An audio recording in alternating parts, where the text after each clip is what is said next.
Ai, adorei a reportagem, viu, da Gorete Santos. Obrigada, Gorete, pela reportagem. E a gente vai aproveitar para lembrar para vocês que esse quadro é um oferecimento da Drogaria Globo. Eu queria aproveitar aí para mostrar para vocês o QR Code. Com esse QR Code, você coloca aí o celular nessa imagenzinha no QR Code e já vai direto aí para todos os canais aí que você pode ter acesso aos produtos da Globo. Disque Globo, Drive-Thru, aquele que você chega lá na portinha da farmácia lá e já nem sai do carro, já compra seu medicamento. Também tem as lojas físicas e tem um aplicativo aí, o RAP, que é o aplicativo da Globo. Então, coloca teu telefone aí nesse QR Code que você tem todas as informações dos canais de comunicação da Drogaria Globo. E a gente aproveita também para dizer que a gente segue com o nosso quadro, porque a partir de agora você pode participar, sim, deste quadro, mandando a sua pergunta, porque a gente vai estar aqui com uma especialista, uma pediatra, para a gente continuar falando sobre isso. Então, manda sua mensagem para o 999270783, eu aguardo aqui a sua pergunta, tá bom? Então, a gente vai, a partir de agora, a gente começa a conversar com a doutora Ivana Kelly Reis, ela é pediatra e vai falar sobre a saúde das crianças nessa fase aí de 0 a 6 anos, como é que a gente deve prevenir essas doenças, como é que deve ser a rotina médica nessa fase. Então, assim, eu como mãe tenho bastante propriedade para perguntar, viu, doutora? Vamos lá. Eu já sou mãe de 2 filhos, então, assim, a gente nessa fase, né, de 0 a 6 anos, primeiro, boa tarde, já estava sendo mal educada aqui, não dando boa tarde. Boa tarde a todos, é um prazer estar aqui, muito grata com o convite, né, porque falar de saúde, da saúde infantil é sempre muito bom, muito prazeroso, né, a gente já se empolga, né? Exatamente, e, gente, a gente já dá boa tarde antes também, né? A gente só faz essa formalidade aqui, mas a gente já conversou um pouquinho antes, eu e a doutora Kelly, doutora Ivana. Então, vamos lá, doutora, como mãe, assim, a gente fica sempre muito apreensiva nesse momento de 0 a 6 anos, aquelas doenças que a gente acaba virando meio que médica, né? De tanto a gente recorrer ao pediatra e acaba já sabendo até qual é a medicação que tem que usar. Então, para a gente começar a nossa conversa, quais são as principais doenças nesse período? O que os bebês eles apresentam nessa fase? Então, é uma fase muito extensa, na verdade, né? A gente pode falar em diversas doenças, né? Que vai, desde as primeiras, o bebê pode pegar um resfriado comum, de alguém muitas vezes que foi, né, que ia visitar, que agora a gente está mais restrito, não seguindo mais as normas, né? Então, desde um resfriado comum, na fase do bebezinho, tem uma doença chamada bronquiolite, que o bebezinho ele fica cansado, respirando ofegante, às vezes dá um piadinho no peito, como se fosse um quadro assim, de uma asma. Mas, na verdade, é um vírus, né? O vírus sincicial respiratório, então é muito comum também entre os bebês. Então, nesse primeiro momento, é esses 2 vírus. E depois esse bebê vai crescendo, então, a gente vai mudando das viroses. um pouco. Pronto, o momento das viroses. Pediatra, o que o pediatra diz, gente, é uma virose. É uma virose, mas assim, deixando claro que às vezes na urgência a gente não tem tempo de explicar melhor, né? Mas as viroses aí, como eu iniciei, né? É um resfriado comum?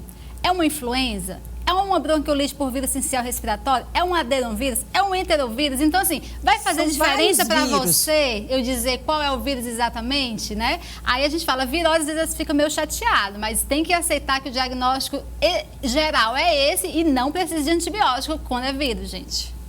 Tá, agora quando a gente fala em virose, por que essa fase aí, essa fase da primeira infância, né? Tem a primeiríssima infância, que é de 0 a 3 anos, é isso, doutora?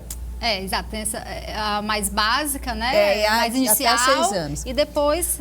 Por que é um período de muitas viroses para os bebês?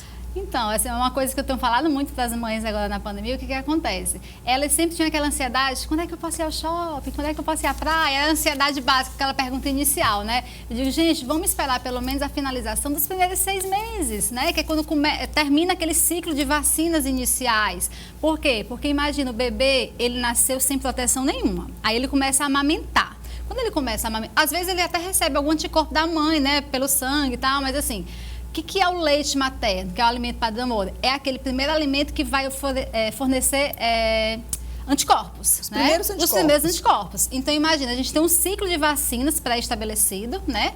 A gente pode conversar um pouquinho mais depois. Então, assim, esse bebê não tem imunidade, aí ele começa a ter alguma imunidade quando começa a ter o ciclo de vacinas. E o primeiro ciclo é com 6 meses. Então, assim, a gente não pode querer levar o bebê ao shopping, à praia... sem pandemia, né? Em tempos normais. Isso é importante, porque às vezes você encontra bebês assim, recém-nascidos no shopping. Então, não é indicado, doutora? De jeito nenhum, gente. Recém-nascido, lugar de recém-nascido é em casa. Então, assim, me arrumou toda e era vacina. É um meme bem clássico, né? Porque, assim, a empolgação de uma mãe ali naquela fase inicial é arrumar para ir ao pediatra, arrumar para ir vacina. E, basicamente, são essas as saídas do bebê. Então, o bebê deve começar a sair de casa, assim, para ir a um shopping ou para uma festinha.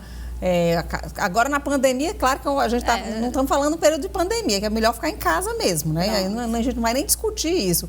Agora, passando a pandemia, quando que é o período para uma criança frequentar um shopping ou outro local? Então, eu acho que a gente tem que ter discernimento de tudo que a gente faz, né? Se a gente está falando que o primeiro ciclo de vacinas termina com 6 meses, é aconselhável, porque deve, assim, cada um, né, vai ali a melhor decisão, mas é aconselhável que nos primeiros 6 meses não ande passeando sem um motivo real, né? Então, os primeiros 6 meses, fique em casa.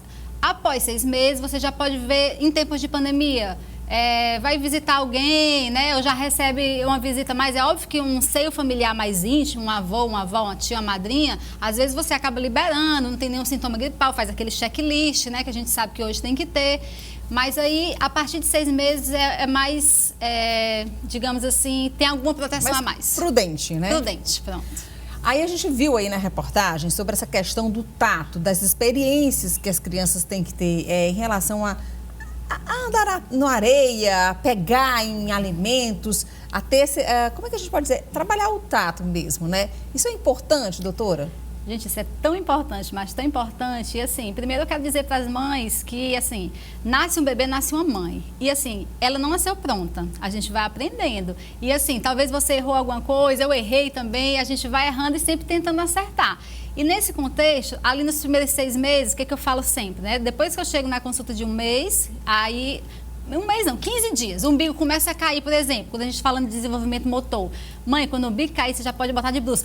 Meu Deus, eu posso botar de bruço? Quer o bebezinho com a barriga para baixo? Ele deve dormir de bruço? Não. Ou ele me veio a pergunta? Não, né? Não, ele não deve dormir. Veja bem, estamos falando de dormir barriga para cima. Pronto, isso já é regra, porque a gente sabe que aumenta a tendência de síndrome da morte súbita do lactente se dormir de bruço. Barriga para baixo. Aí o bebê é acordado, porque a gente está falando de estimulação motora, cognitiva, né? Então, nessa estimulação motora, começa com 15 dias. Você pode começar ali a botar o bebê de bruço no momento que ele está acordado, se não tiver mais um umbigo com perigo de sangrar, mas vamos estender 1 mês.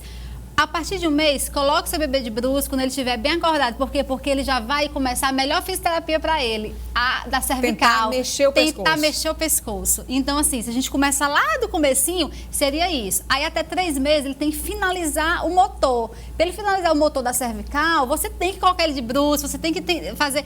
As mães têm usado muito assim, uma almofadinha, tipo a nossa de amamentar. Elas botam eles assim. Então, essa almofada até os 3 meses também é muito bom, por volta dos 3 meses. É que 1 mês ele começa a sustentar, 3 meses ele finaliza, então ele já vai gostar. Porque imagina ficar vendo, ele vê só o teto.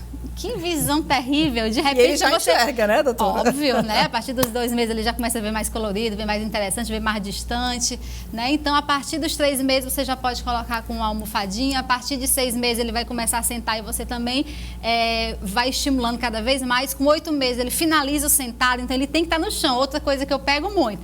Tá botando no chão, consulta de 6 meses. Quanto que pode botar no chão? Eu tive muito medo, eu sabe quanto que eu posso botar meu filho no chão? 6 meses. Mas eu passava pano com água sanitária, com um monte de coisa para poder ficar Então, a gente já fazia o certo, né? Quem já fazia o certo não teve muita dificuldade de enfrentar algumas coisas da pandemia. Tem que fazer isso, né? Limpar o gente, piso é o mínimo, né? É limpar. Agora, sim, as mães, né, mais atuais aí, elas têm comprado uns tapetes bem interessantes, umas mandam acolchoar como se fosse um colchonetezinho bem fininho, que aí, assim, ele tem que sentir o duro, porque isso é importante, é que vem dar firmeza e segurança para ele ficar sentadinho, ele vai tender a cair, aí você vai dar só uma ajudada e até 3 meses ele finaliza esse motor do tripé, que ele cair é normal, mas até 8 meses... engatinhar, né, com 6 meses. Não, assim, marcos, vamos falar de marcos do desenvolvimento, isso é importante. Alguns bebês pode, alguns são bem precoces, mas a gente tem que falar para a mãe o tempo ali máximo, exatamente para não causar uma apreensão desnecessária. Nesse contexto, geralmente senta com 6 meses, até 8 meses finaliza, ele não vai mais dar aquela caidinha. Com 9 meses começa a engatinhar. Lembrando que engatinhar não é um marco que tem que acontecer. Alguns bebês, depois que sentam, ficam em pé no berço. O berço já começa a caminhar. O berço é um local bom. E o sofá, como foi falado aí. Deixa, se mais na frente ele tentar subir no sofá, você fica ali monitorando, deixa vendo. Ele tentar, né? Deixa ele tentar ali. E você ali do lado, para não deixar ocorrer um acidente. É diferente. Tá. Pra gente finalizar, que a gente passava aqui o programa inteiro, assim, mas só pra gente finalizar. Às vezes eu fico muito apreensiva quando eu vejo um bebê muito novinho e a mãe não tá segurando as costas.